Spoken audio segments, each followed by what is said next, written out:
Hello दोस्तों, स्वागत है आप सभी का अभय जी की जीएस में।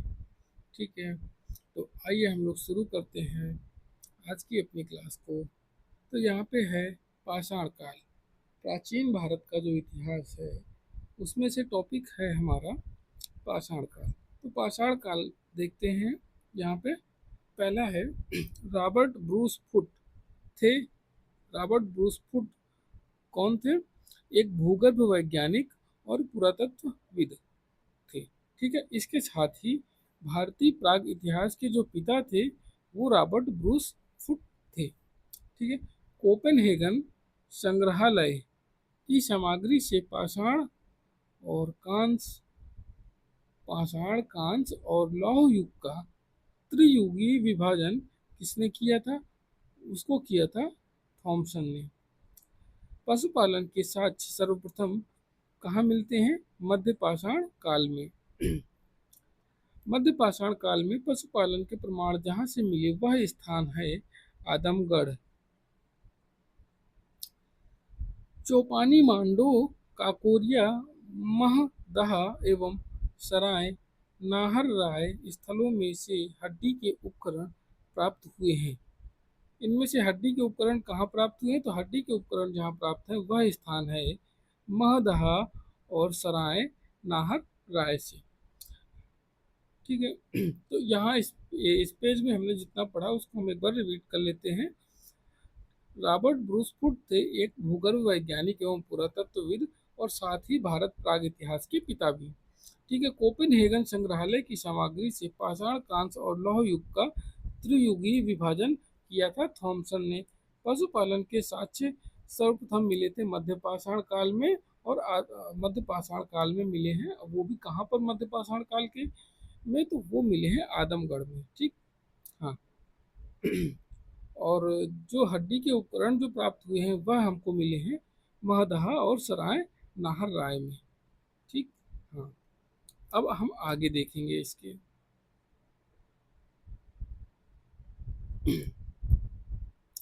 हड्डी से निर्मित आभूषण में मध्य पाषाण काल में प्राप्त हुए हैं। कहाँ से प्राप्त हुए हैं? महदहा से। ठीक, एक ही कब्र से तीन मानव कंकाल कहाँ मिले हैं? तो दमदमा। दमदमा ऐसा स्थान है जहाँ से तीन मानव कंकाल एक ही कब्र में से मिले हैं। खाद्यान्नों की कृषि सर्वप्रथम प्रारंभ हुई थी। खाद्यान्नों की कृषि सर्वप्रथम नवपाषाण काल से प्रारंभ हुई थी। भारत में मानव का सर्वप्रथम साक्ष्य मिला था नर्मदा घाटी से। और मानव द्वारा सर्वप्रथम प्रयुक्त जो अनाज था वह जौ था। ठीक, तो मतलब कि अनाज जो इंसान जो प्रयोग करते थे वो उसमें से सबसे पहले मानव ने जौ का प्रयोग करना शुरू किया था। मतलब जौ को अनाज के रूप में प्रयोग करना सीखा था। ठीक है, भारतीय उपमहाद्वीप में कृषि के प्राचीनतम साक्ष्य कहाँ से प्राप्त होते हैं? कृषि का प्राचीनतम साक्ष्य जो है लहुरा देव से प्राप्त हुआ।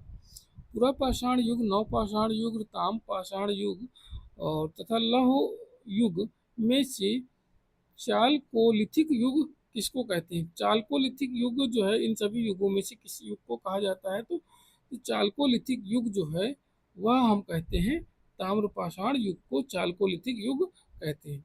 ठीक है, हाँ। अब इस पेज में जितना हमने पढ़ा उसको हम एक बार रिपीट कर लेते हैं फास्ट फास्ट फास्ट फास्ट। ठीक है, तो यहाँ देखते हैं हड्डी से निर्मित आभूषण भारत में मध्य पाषाण काल से प्राप्त हुआ है। तो कहाँ मध्य पाषाण काल में जो है महादहा से हड्डी का आभूषण प्राप्त हुआ। एक ही कब्र में तीन मानव कंकाल मिले हैं दमदमा से। खाद्यान्नों की कृषि सर्वप्रथम प्रारंभ हुई थी नवपाषाण काल में। और भारत में मानव का सर्वप्रथम साक्ष्य मिला है नर्मदा घाटी से। मानव द्वारा सर्वप्रथम प्रयुक्त अनाज जो है वह जौ है। भारतीय उपमहाद्वीप में कृषि के प्राचीनतम साक्ष्य प्राप्त हुए हैं लहुरा देव से। और पुरा पाषाण युग, नवपाषाण युग, ताम्रपाषाण युग तथा लौह युग में से चालकोलिथिक युग जिसको हम कहते हैं वह है ताम्रपाषाण युग। अब हम आगे देखेंगे। हाँ, आगे देखते हैं। आमरी, मेहरगढ़, कोट दीजी तथा कालीबंगा में से वह पूरा स्थल जहाँ से पाषाण संस्कृति से लेकर के हड़प्पा सभ्यता तक के संस्कृति अवशेष प्राप्त हुए हैं वह कौन सा स्थान है? वह है मेहरगढ़। ठीक, भारत में पशुपालन एवं कृषि के प्राचीनतम साक्ष्य कहाँ से प्राप्त हुए? तो भारत में जो पशुपालन और कृषि के जो साक्ष्य हैं वह सबसे पहले प्राप्त हुए लहुरा देव में, उसके बाद मिले हैं मेहरगढ़ से। ठीक, दो जगह से, पहला लहुरा देव, दूसरा मेहरगढ़ से। नवदा टोली का उत्खनन करवाया था एच डी संकालिया ने। एच डी संकालिया ने नवदा टोली का उत्खनन करवाया था। नवदा टोली अवस्थित है कहाँ है? वह नवदा टोली मध्य प्रदेश में है। वृहद पाषाण स्मारकों की पहचान की गई थी मृतक को दफनाने के स्थान के रूप में। ठीक है, वृहद पाषाण स्मारकों की पहचान किसके रूप में की गई थी? तो मृतक को दफनाने के स्थान के रूप में की गई थी। राख का टीला बुधियाल, संगनकल्लू, कोलडिहवा तथा ब्रह्मगिरी में से जिस नवपाषाणिक स्थल में से संबंधित है वह है संगनकल्लू। ठीक, भीमबेटका कहाँ किसके लिए प्रसिद्ध है? तो भीमबेटका जो है गुफाओं के शैल चित्र के लिए प्रसिद्ध है। भीमबेटका जो है हमारी, वह गुफाओं के शैल चित्र के लिए प्रसिद्ध है। ठीक, इस पेज में जो जितना पढ़े हैं उसको एक बार फास्ट फास्ट रिपीट कर लेते हैं। आमरी, मेहरगढ़, कोटदीजी तथा कालीबंगा में से पुरातत्व स्थल जहाँ से पाषाण संस्कृति से लेकर हड़प्पा सभ्यता तक के सांस्कृतिक अवशेष प्राप्त हुए हैं वह स्थान है मेहरगढ़। भारत की पशुपालन एवं कृषि के प्राचीनतम साक्ष्य प्राप्त होते हैं लहुरा देव, उसके बाद जो है मेहरगढ़ से। नवदा टोली का उत्खनन करवाया था एच डी सांकालिया ने। नवदा टोली अवस्थित है मध्य प्रदेश में। बृहद पाषाण स्मारकों की पहचान की गई थी मृतक को दफनाने के स्थान के रूप में। राख का टीला बुधियाल, संगनकल्लू, कोल डीहवा तथा ब्रह्मगिरी में से जिस नवपाषाणिक स्थल से संबंधित है वह है संगनकल्लू। और भीमबेटका किसके लिए प्रसिद्ध है? तो भीमबेटका गुफाओं के शैलचित्र के लिए प्रसिद्ध है। अब हम आगे देखेंगे। ठीक, अगला है यहाँ भारत में सर्वाधिक शैलचित्र कहाँ से प्राप्त होते हैं? तो भारत में सर्वाधिक शैलचित्र जो है भीमबेटका की गुफा से प्राप्त होते हैं। अजंता, भीमबेटका, बाघ तथा अमरावती में से वह स्थान जो प्रागैतिहासिक चित्रकला के लिए प्रसिद्ध है वह स्थान है हमारा भीमबेटका। भीमबेटका की गुफाएं स्थित हैं कहाँ स्थित हैं? भीमबेटका की गुफाएं अब्दुल्लागंज, रायसेन, मध्य प्रदेश में। अब्दुल्लागंज जो है रायसेन मध्य प्रदेश में, वहाँ पर भीमबेटका की गुफाएं स्थित हैं। गैरिक मृदभांड पात्र ओसीपी का नामकरण हुआ था कहाँ हुआ था? हस्तिनापुर में। ठीक, ताम्रपाषाण काल में महाराष्ट्र के लोग मृतक को घर के फर्श के नीचे दफनाते थे उत्तर से दक्षिण की ओर। ब्रह्मगिरी, बुर्जहोम, चिरांद तथा मास्की में से वह स्थान जहाँ मानव कंकाल के साथ कुत्ते का कंकाल भी सावधान से प्राप्त हुआ है वह जो है बुर्जहोम है।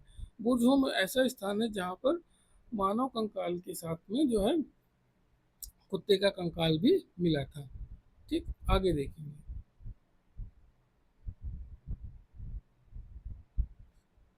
हाँ, बुर्जहोम, कोलडिहवा, ब्रह्मगिरी एवं संगनकल्लू में से गर्त आवास के साक्ष्य कहाँ प्राप्त हुए? तो गर्त आवास के साक्ष्य जो है वह बुर्जहोम में प्राप्त हुए हैं, बुर्जहोम से। ठीक, विंध्य क्षेत्र का वह शिलाश्रय जहाँ से सर्वाधिक मानव कंकाल मिले हैं वह है लेखिया। भारत पुरातत्व सर्वेक्षण संस्कृति, पर्यटन, विज्ञान और प्रौद्योगिकी तथा मानव संसाधन विकास विभागों मंत्रालयों में से संकलन कार्यालय है। संकलन कार्यालय कौन सा है? संस्कृति मंत्रालय का। ठीक,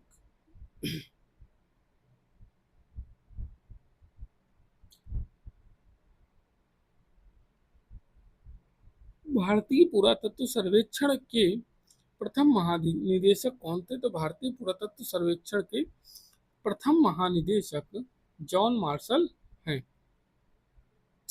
राष्ट्रीय मानव संग्रहालय स्थित है। राष्ट्रीय मानव संग्रहालय कहाँ स्थित है? तो राष्ट्रीय मानव संग्रहालय भोपाल में स्थित है। और यह जो है आपका मोस्ट इम्पोर्टेंट हो जाता है, ये राष्ट्रीय मानव संग्रहालय। ठीक है, हाँ। अब आगे हम देख रहे हैं सैंधव सभ्यता एवं संस्कृति जो है ये आ गया अगला टॉपिक हमारा, सैंधव सभ्यता एवं संस्कृति। तो अब इसको हम देखते हैं, इसमें क्या क्या है। इसमें हड़प्पा सभ्यता है। हाँ, तो हड़प्पा हड़प्पा संबंध है सिंधु घाटी सभ्यता से, इसमें आता है। हड़प्पा सभ्यता जो है हमारा किससे संबंधित है, तो हड़प्पा सभ्यता सिंधु घाटी संस्कृति से संबंधित है। सिंधु सभ्यता संबंधित है आद्य ऐतिहासिक युग से, और सिंधु घाटी की सभ्यता जो है गैर आर्य थी। वह क्यों थी, वह किस लिए थी, क्योंकि वह नगरीय सभ्यता थी। सिंधु घाटी सभ्यता कैसी सभ्यता है, तो सिंधु घाटी सभ्यता एक नगरीय सभ्यता है। सिंधु घाटी सभ्यता को आर्यों से पूर्व की रखे जाने का महत्वपूर्ण कारण क्या है, तो वो महत्वपूर्ण कारक है वहाँ का मृदभांड। वहाँ का जो मृदभांड है वह यह बताता है कि सिंधु घाटी सभ्यता आर्यों से पूर्व की सभ्यता है। ठीक, हाँ, आगे अब हम देख रहे हैं यहाँ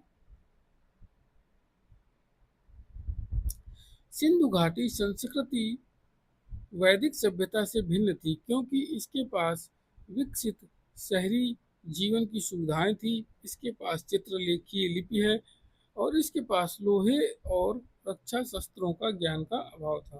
ठीक है, सिंधु घाटी सभ्यता जो है, सिंधु घाटी संस्कृति जो है वैदिक सभ्यता से भिन्न है। सिंधु घाटी सभ्यता जो थी वह वैदिक सभ्यता से भिन्न है। उसका कारण क्या है, कारण है कि यह विकसित शहरी जीवन की सुविधाएं हैं इसके पास।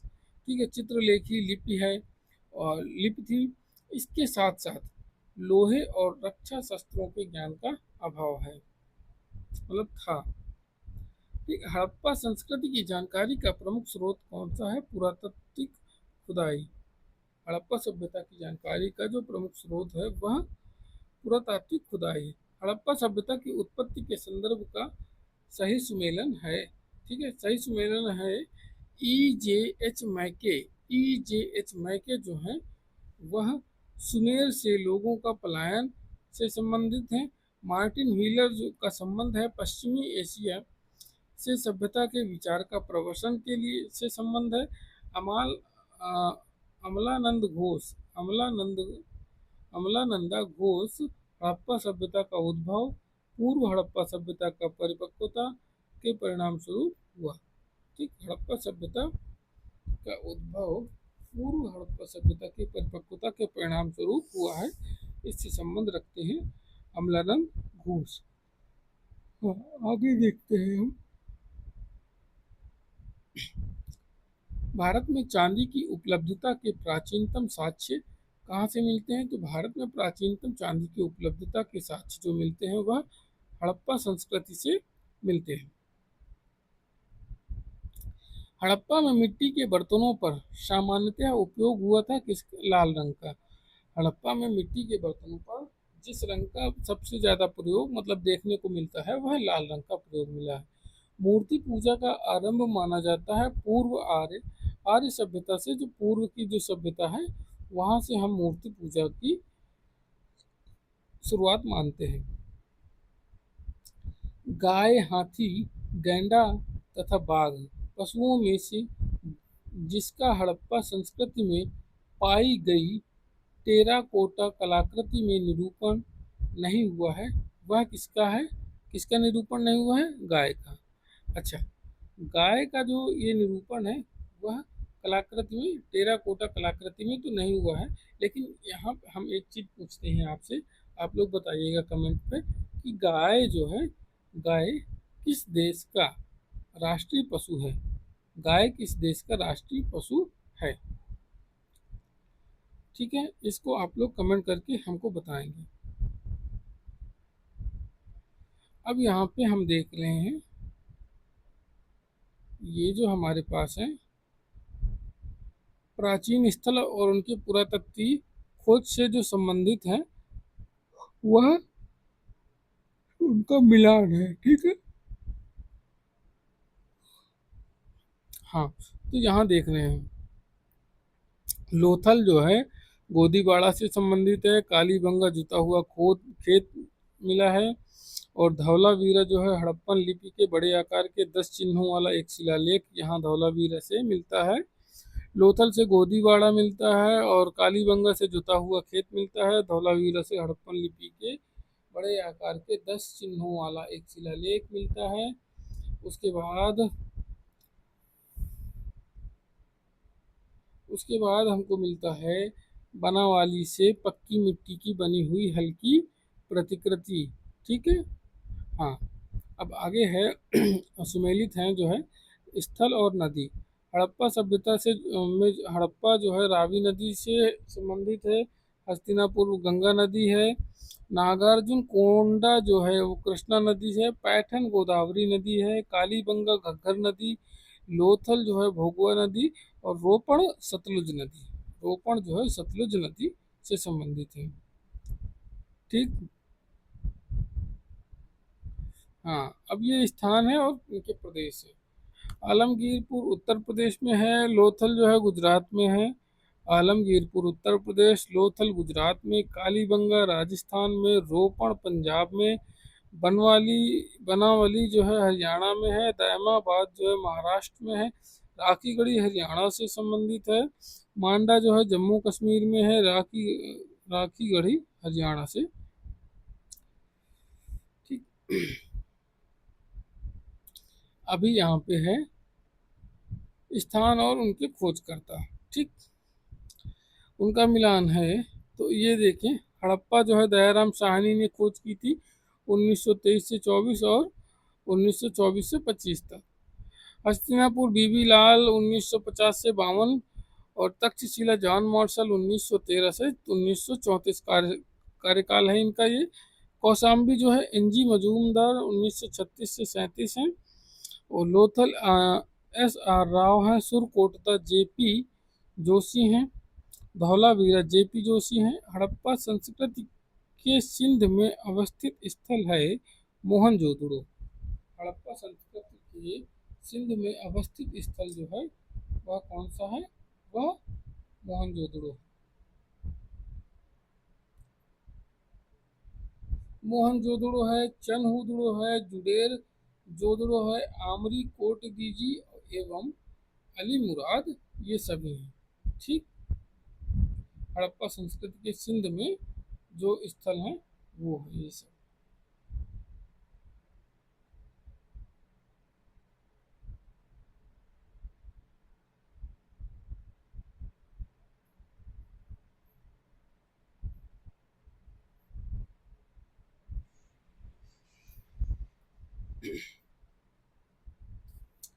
कालीबंगा अब आगे है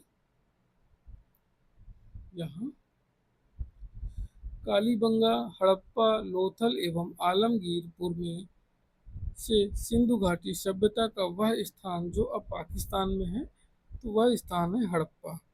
पाकिस्तान में जो स्थान है वह हड़प्पा। रंगपुर जहाँ हड़प्पा की समकालीन सभ्यता थी वह कौन सी सभ्यता है? सौराष्ट्र गुजरात में। रंगपुर जहाँ हड़प्पा की समकालीन सभ्यता थी वह स्थान है सौराष्ट्र गुजरात में। दधेरी एक परवर्ती हड़प्पीय पुरा स्थल है पंजाब का। दधेरी जो स्थल है वह पंजाब का है। हड़प्पा मोहनजोदड़ो एवं लोथल में से सिंधु सभ्यता का वह स्थान जो भारत में स्थित है वह है लोथल गुजरात। वह हड़प्पी नगर जिसका प्रतिनिधित्व लोथल का पुरातत्व स्थल करता है, लोथल का पुरातत्व स्थल करता है, वह कहाँ स्थित है? तो वह स्थित है भोगवा नदी पर। सिंधु घाटी सभ्यता का पत्तन नगर था लोथल। सिंधु घाटी सभ्यता का जो पत्तन है वह कहाँ स्थित है? तो वह था लोथल में। कालीबंगा रोपण पाटलिपुत्र तथा लोथल में से जो सिंधु घाटी की जो सिंधु घाटी की सभ्यता से संबंधित स्थल नहीं है, तो वह कौन सा स्थल है जो जो इनसे संबंध नहीं रखता है? तो वह स्थान है पाटलिपुत्र। ठीक, पाटलिपुत्र है।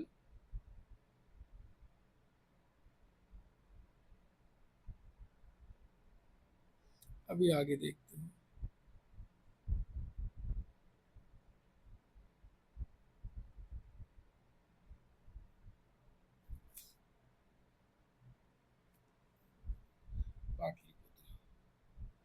भारत का सबसे बड़ा हड़प्पन पुरा स्थल कौन सा है?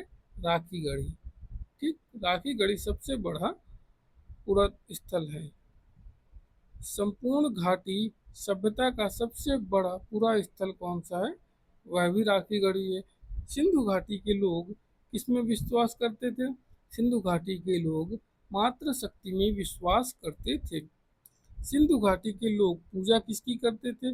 तो सिंधु घाटी के लोग जो है वह मातृ देवी की पूजा करते थे, पशुपति की पूजा करते थे, लिंग एवं योनि की पूजा करते थे, पशुओं की पूजा करते थे, नागों एवं वृक्षों की पूजा करते थे। ठीक है। सिंधु घाटी सभ्यता की खोज सिंधु घाटी सभ्यता को खोज निकालने में जिन दो भारतीयों का नाम जुड़ा है वह कौन कौन है? तो वह है, पहले है राखाल दास बनर्जी, मोहनजोदड़ो की खोज की थी इन्होंने। फिर उसके बाद दयाराम साहनी है, वह हड़प्पा की खोज करता है। हाँ हाँ। अब इसके आगे हम देख रहे हैं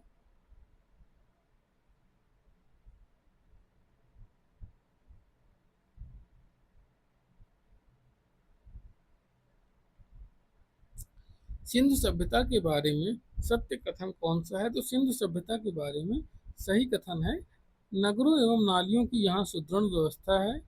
ठीक है। व्यापार और वाणिज्य उन्नत दशा में था। यहाँ पर मातृ देवी की उपासना की जाती थी। ये सारी बातें जो है सिंधु सभ्यता के बारे में एकदम सही है। सिंधु घाटी सभ्यता जानी जाती है, किसके लिए जानी जाती है? सिंधु घाटी सभ्यता अपने नगर नियोजन के लिए जानी जाती है, मोहनजोदड़ो और हड़प्पा के लिए जानी जाती है, अपने कृषि संबंधी कार्य के लिए और अपने उद्योगों के लिए जानी जाती है। हड़प्पा का उत्खनन हड़प्पा का उत्खनन करने वाला प्रथम पुरातत्वविद जो इसके महत्व को नहीं समझ पाया था वह है ए कनिंघम। ए कनिंघम जो है वह हड़प्पा का उत्खनन करने वाले पहले पुरातत्वविद हैं। ठीक है। आर डी बनर्जी, के एन दीक्षित, एम एस वत्स तथा वी एस स्मिथ में से वह जो हड़प्पा और मोहनजोदड़ो के उत्खनन से संबंधित नहीं थे वह है वी एस स्मिथ। वह हड़प्पा और मोहनजोदड़ो के उत्खनन से इनका कोई संबंध नहीं है। सर्वप्रथम मानव ने जिस धातु का उपयोग किया था तो तांबा। तांबे का सर्वप्रथम मानव ने उपयोग किया था। हाथी दांत का पैमाना हड़प्पी संदर्भ में कहाँ से मिला है? हाथी दांत का पैमाना जो है हड़प्पी संदर्भ में वह लोथल से मिला है।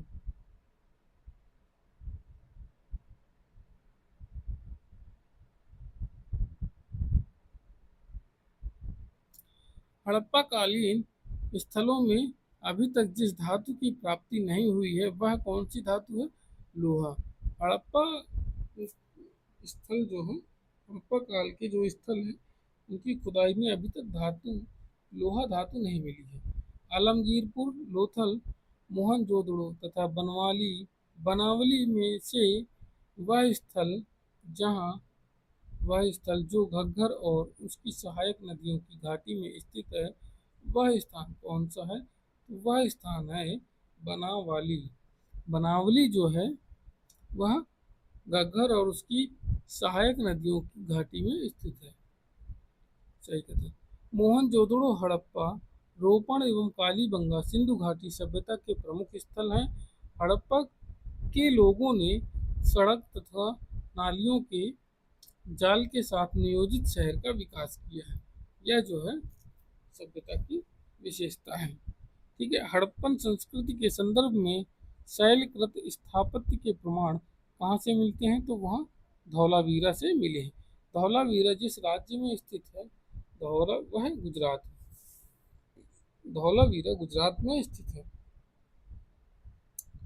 वह हड़प्पी नगर वह हड़प्पी नगर जो 3 भागों में बटा है तो वह धौलावीरा है।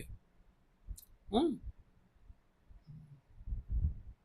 आगे देखो। एक उन्नत जल प्रबंधन व्यवस्था का साक्ष्य कहाँ से प्राप्त होता है? एक उन्नत जल प्रबंधन व्यवस्था का साक्ष्य धौलावीरा से प्राप्त हुआ है। कुंतासी पुंतासी, धौलावीरा, लोथल एवं कालीबंगा में से वह स्थान जहाँ से द्विशव संस्कार जहाँ से द्विशव संस्कार डबल बरियल का प्रमाण मिलता है, वह कौन सा है? लोथल एवं कालीबंगा है। हड़प्पन स्थल हड़प्पन स्थल सनौली के अभी हाल में उत्खननों से प्राप्त हुआ है मानव समाधान। ठीक, मानव समाधान। वस्त्रों के लिए कपास की खेती का आरंभ सबसे पहले किया गया था भारत में। जो कपास की खेती का सबसे पहले प्रारंभ कहाँ हुआ था? तो भारत में हुआ है। सिंधु घाटी सभ्यता के संदर्भ में सही कथन कौन सा है? तो सिंधु घाटी की सभ्यता का जो सही कथन है वह है यहाँ पे दिया हुआ है। यह प्रमुखतः लौकिक सभ्यता थी तथा उसमें धार्मिक तत्व यद्यपि उपस्थित था, वर्चस्वशाली नहीं था। धार्मिक तत्व उसमें उपस्थित था लेकिन वह वर्चस्वशाली नहीं था। उस काल में भारत में कपास से वस्त्र बनाए जाते थे। ठीक है।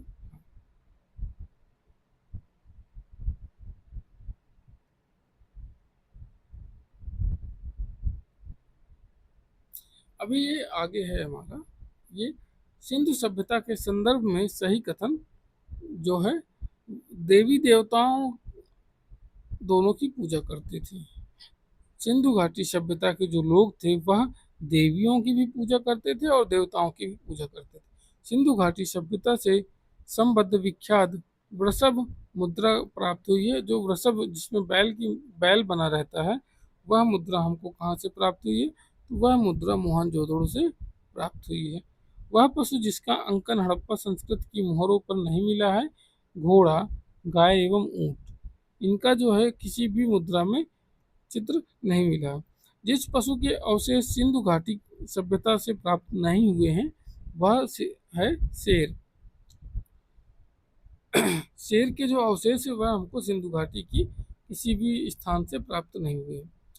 मरण पट्टिका पर उत्कीर्ण सींग युक्त देवता की कृति प्राप्त हुई है।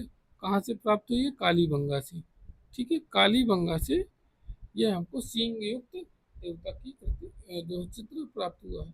वह सभ्यता जो नील नदी के तट पर पनपी थी, कौन सी सभ्यता थी? नील नदी के तट पर पनपी सभ्यता हमारी है मिस्र की सभ्यता। माया, एजटेक, मुइस्का, इंका सभ्यताओं का उत्तर से दक्षिण का सही क्रम कौन सा है? तो इनका उत्तर से दक्षिण की ओर सही क्रम है एजटेक, माया, फिर मुइस्का, फिर इंका। ठीक है।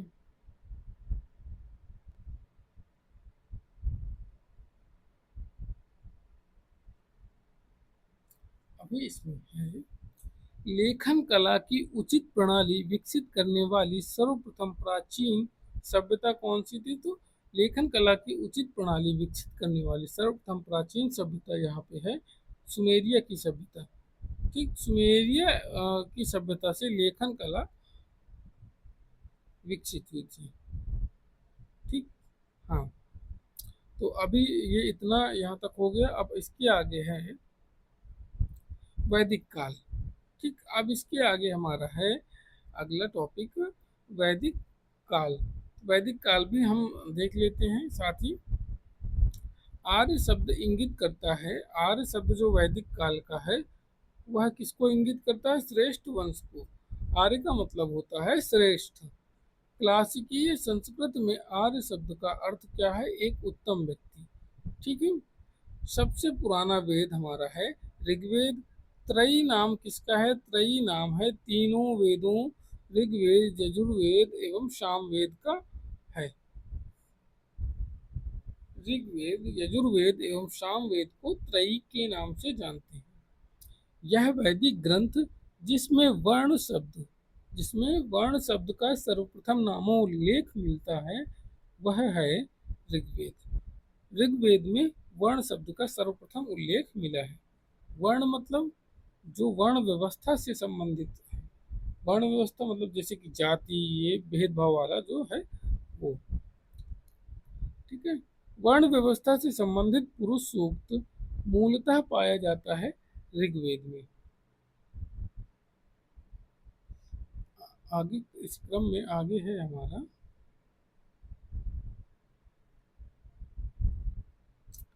अथर्ववेद जो है औषधियों से संबंधित है, और ऋग्वेद में ईश्वर की महिमा का वर्णन है, यजुर्वेद में बलिदान विधियां हैं, सामवेद जो है संगीत से संबंधित है। सामवेद संगीत से संबंधित है, इसी में जो है प्रश्न बना करता है कौन सा ऐसा वेद जो गान से संबंधित है। तो गान मतलब जो संगीत से मतलब रखता है, तो वह सामवेद से संबंध रखता है। ऋग्वेद में स्रोत और एवं प्रार्थनाएं हैं, ऋग्वेद में स्रोत एवं प्रार्थनाएं हैं, ठीक। और यजुर्वेद में स्रोत एवं कर्मकांड से हैं, और सामवेद में संगीतमय स्रोत हैं। अथर्ववेद में तंत्र मंत्र एवं वशीकरण है। अथर्ववेद में क्या है? तंत्र मंत्र एवं वशीकरण। ऋग्वेद, यजुर्वेद, अथर्ववेद एवं सामवेद चारों वेदों में से वह वेद कौन सा है जिसमें जादुई माया और वशीकरण का वर्णन है? तो वह वेद है हमारा अथर्ववेद। ये यहाँ ऊपर भी बताया गया है कि तंत्र मंत्र एवं वशीकरण से संबंध रखने वाला वेद है हमारा अथर्ववेद, ठीक। हाँ, ऋग्वेद में कितनी ऋचाएं हैं? ऋग्वेद में 10,552 ऋचाएं हैं। ऋग्वेद में कितने मंडल हैं? तो ऋग्वेद में 10 मंडल हैं। समझ गए? ऋग्वेद में कितने मंडल हैं? ऋग्वेद में 10 मंडल हैं। ऋग्वेद में जो है ब्राह्मण को ऐतरेय कहा गया है, सामवेद में पंचविश कहते हैं, अथर्ववेद में गोपद कहते हैं, यजुर्वेद में शतपथ कहते हैं, ठीक है। हाँ, ऋग्वेद का वह मंडल जो पूर्णतः सोम को समर्पित है वह 9वां मंडल है। 9वां मंडल में सोम का वर्णन है।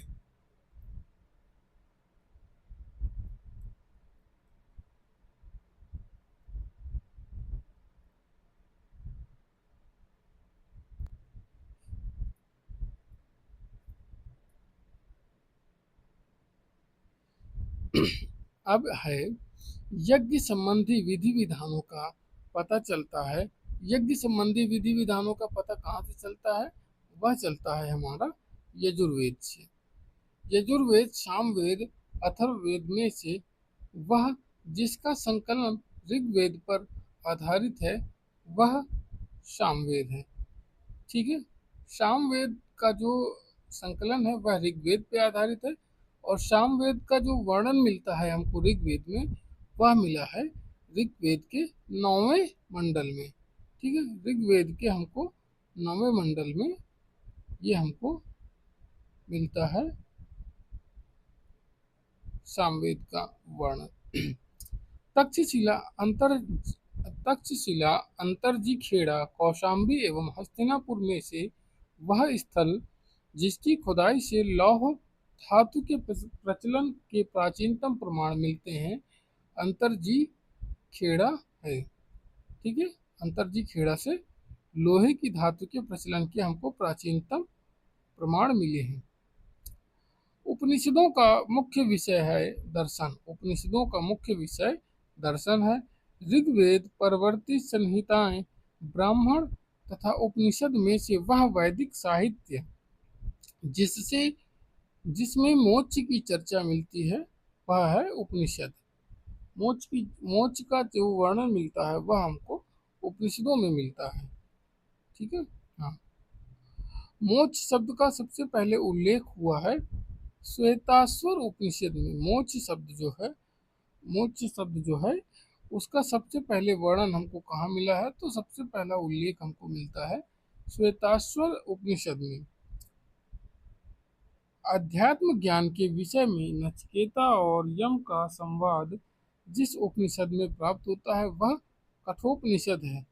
कठोपनिषद में नचिकेता और यम का संवाद हमको देखने को मिलता है।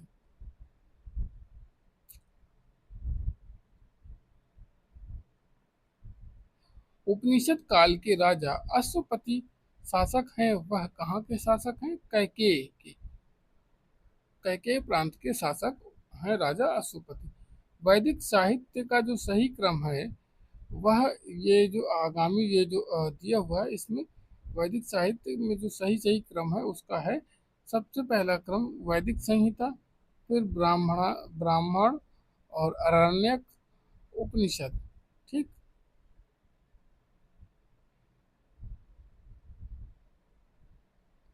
आरंभिक वैदिक साहित्य में सर्वाधिक वर्णित नदी कौन सी नदी है? तो सबसे ज्यादा वर्णन जिस नदी का मिलता है वह सिंधु नदी का वर्णन मिलता है। वैदिक नदी अस्किनी की पहचान की जाती है किसके रूप में? चिनाब नदी से। ठीक, अस्किनी नदी की जो पहचान होती है वह चिनाब नदी से होती है। और ये जो अस्किनी नदी है एक वैदिक नदी है। ऋग्वेद में जिन नदियों का उल्लेख अफगानिस्तान के साथ आर्यों के संबंध का सूचक है वह है कुंभा क्रमो। ठीक है। वैदिक नदियां और उनके आधुनिक नाम। कुंभा जो है वह काबुल के नाम से अब प्रचलित है। वर्तमान में परुषणी नदी जो है वह रावी नदी के नाम से जानी जाती है। और सदा नीरा नदी जो है गंडक नदी के नाम से जानते हैं। और शतुद्री नदी जो थी प्राचीनतम वैदिक नदी, जो शतुद्री थी, उसको हम वर्तमान में सतलज नदी के नाम से जानते हैं।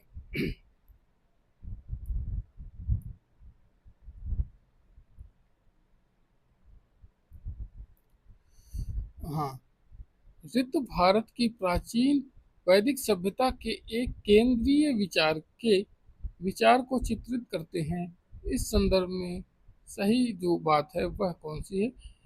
ऋत मूलभूत नैतिक विधान था जो सृष्टि और उनमें अंतर्निहित सारे तत्वों की क्रियाकलापों को संचालित करता था।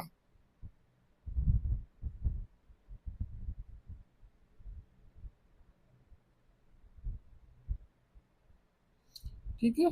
हाँ। वैदिक देवताओं में उनका पुरोहित माना जाता था बृहस्पति को। बृहस्पति को जो है वैदिक देवताओं का पुरोहित माना गया है। लोपामुद्रा, गार्गी, लीलावती तथा सावित्री में से वह ब्रह्मावादिनी जिसने कुछ वेद मंत्रों की रचना की थी वह है लोप मुद्रा। देवी लोप मुद्रा को जो है वेद मंत्रों की रचनाकार मानते हैं। ऋग वैदिक काल में निष्क शब्द जो है, जो ऋग वैदिक काल में निष्क शब्द का प्रयोग हुआ है एक स्वर्ण आभूषण के लिए होता था, किंतु परवर्ती काल में उसका प्रयोग किसके लिए रूप में करते हैं? परवर्ती काल में जो है उसका प्रयोग निष्क का जो है वो सिक्का के रूप में करते हैं। ऋग्वैदिक काल में निष्क आभूषण था गले का। जो निष्क था ऋग्वैदिक काल का, जो निष्क जिसके कहते थे, वह गले का आभूषण था। 14वीं सदी में पूर्व का बोगज कोई अभिलेख महत्वपूर्ण है क्योंकि उसमें जो है यहाँ से प्राप्त अभिलेख में से वैदिक देवी देवताओं का नामोल्लेख मिलता है। ठीक है। जो हमारा बोगज गोई अभिलेख है उसमें देवी देवताओं के नामों का उल्लेख मिलता है।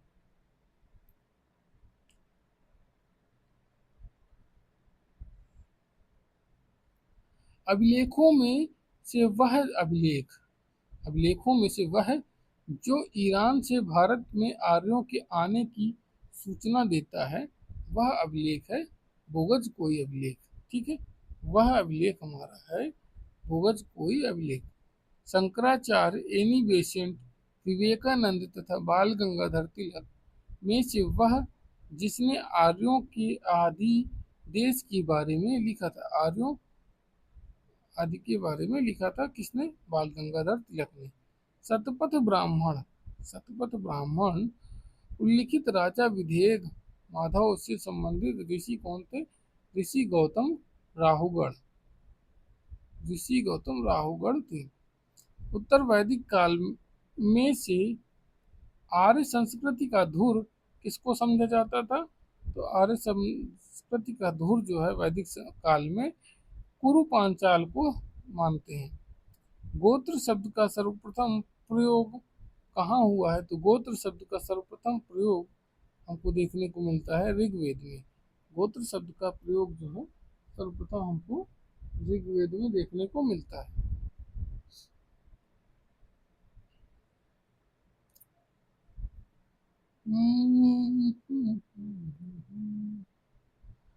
अभी आगे हम देख रहे हैं यहाँ। गोत्र प्रथा की स्थापना कहाँ हुई थी? तो गोत्र प्रथा की स्थापना जो हुई थी वह उत्तर वैदिक काल में हुई थी। पूर्व वैदिक आर्यों का धर्म प्रमुखतः कौन सा था? तो प्रकृति की पूजा और यज्ञ। ऋग्वेद काल में जनता मुख्यतः किस पर विश्वास करती थी? तो बलि एवं कर्मकांड पर जनता का विश्वास था। ऋग्वेद में से उल्लिखित प्रसिद्ध 10 राजाओं का युद्ध लड़ा गया था कहाँ? परुष्णी नदी के किनारे। सिंधु, सरस्वती, विस्तृता तथा यमुना में से वह नदी जिसे ऋग्वेद में मातेतमा, देवीतमा एवं नदीतमा के रूप में से संबोधित किया गया है वह है सरस्वती नदी। सरस्वती नदी को मातेतमा, देवीतमा एवं नदीतमा के रूप में संबोधित किया गया है। ऋग्वैदिक आर्यों के पंचजन कौन थे? ऋग्वैदिक आर्यों के पंचजन यदु, द्रुहा, पुरु, अनु एवं तुर्वसु थे। प्राचीन काल में आर्यों के जीविकोपार्जन का मुख्य साधन क्या था? तो प्राचीन काल में जो आर्य थे उनके जीविकोपार्जन का मुख्य साधन शिकार था। तो ये तो सभी के लिए भी था शिकार जो है। और शिकार के बाद फिर जब जैसे जैसे अनाज का जो है ज्ञान हुआ तो वैसे वैसे अनाज का प्रचलन हुआ।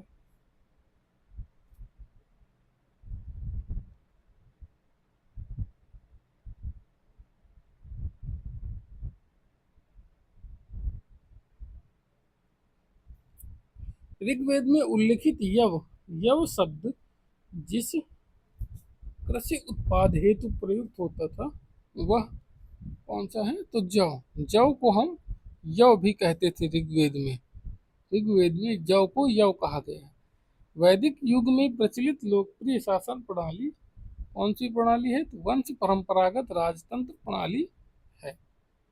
सभा और सभा और समिति को प्रजापति की दो पुत्रियां कहा गया है अथर्ववेद में।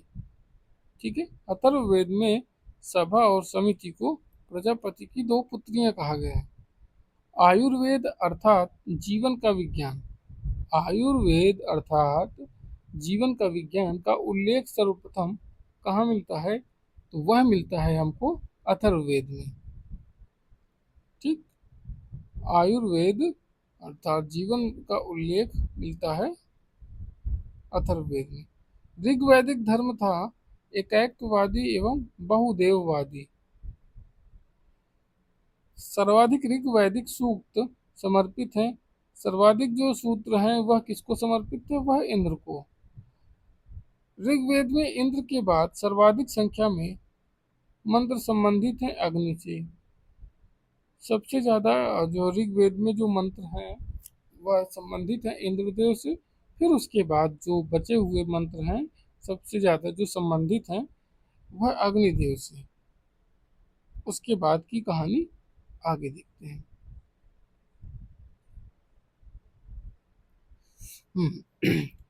उसके बाद जो है ऋग्वेद में युद्ध देवता किसको माना जाता है? युद्ध देवता इंद्रदेव को माना गया है। पूर्व वैदिक आर्यों का सर्वाधिक लोकप्रिय देवता इंद्र ही है। हाँ, 800 से 600 ईसा पूर्व का काल जुड़ा है। वह किससे जुड़ा है? 800 से 600 का ईसा पूर्व वह ब्राह्मण युग से संबंधित है। गायत्री मंत्र के नाम से प्रसिद्ध मंत्र सर्वप्रथम कहाँ से मिला है? तो वह ऋग्वेद में है। गायत्री मंत्र की रचना किसने की थी? गायत्री मंत्र की रचना विश्वामित्र ने की है। गायत्री मंत्र की रचना विश्वामित्र ने की। समझ गए? सर्ग प्रतिसर्ग वंश मनवंतर और वंशानुचरित संकेतक हैं किसके? पुराणों के। पुराणों की संख्या है 18। पुराणों की संख्या कितनी है? पुराणों की संख्या 18 है। श्रीमद् भागवत गीता मौलिक रूप में लिखी गई थी संस्कृत में। भागवत गीता किस भाषा में लिखी गई है? तो वह संस्कृत भाषा में। महाभारत मूलतः जानी जाती थी जय संहिता के रूप में।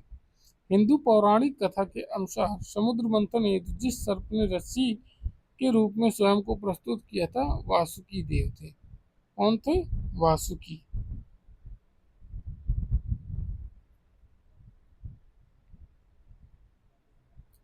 भगवान गले के हार वासुकी। अछूत की अवधारणा स्पष्ट रूप से उद्धृत हुई थी धर्मशास्त्र के समय में। सत्यमेव जयते शब्द लिया गया है, सत्यमेव जयते शब्द लिया गया है मुंडकोपनिषद से। सत्य काम जाबाल की कथा जो अनब्याही मां होने के लांछन की चुनौती देती है, वह उल्लिखित है छंदोग उपनिषद में। ऋग्वेद की मूल लिपि है, ऋग्वेद की मूल लिपि थी ब्राह्मी लिपि। ठीक है। हाँ। वैदिक कर्मकांड में होता का संबंध किससे है? होता होता शब्द का जो संबंध है वह ऋग्वेद से है।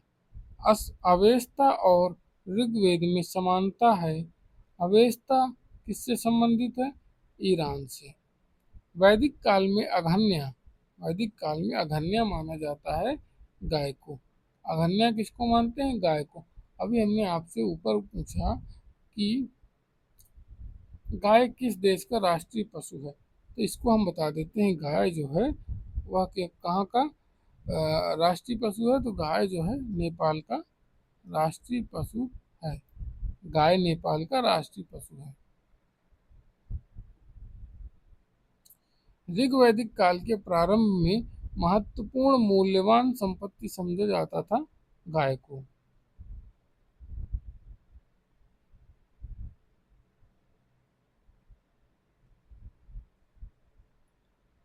हाँ, अब आगे है। प्राचीन भारतीय समाज के प्रसंग में कुल, वंश, कोश तथा गोत्र शब्दों में से वह शब्द जो शेष तीन के वर्ग का नहीं है, कौन सा है? कोश। ठीक। संस्कारों की संख्या है 16। प्राचीन भारत के इतिहास में जो संस्कार होते थे 16 संस्कार हैं। जीविकोपार्जन हेतु वेद वेदांग पढ़ाने वाला अध्यापक क्या कहलाता था? वह अध्यापक को हम उपाध्याय कहते हैं। जीविकोपार्जन हेतु वेद वेदांग जो अध्यापक पढ़ाते थे उनको हम उपाध्याय कहते थे। ठीक है। तो आज की क्लास में बस हम इतना ही रखेंगे, फिर मिलते हैं आपसे अपनी अगली वीडियो के साथ। तब तक के लिए धन्यवाद। और अगर आपको वीडियो पसंद आई हो तो वीडियो को लाइक कर देना। ठीक है, वीडियो को लाइक कर दें। चैनल में अगर आप नए हैं तो चैनल को सब्सक्राइब कर दें। ठीक, चैनल को सब्सक्राइब कर दें और दोस्तों के साथ शेयर कर दें। ठीक है, थैंक यू क्लास।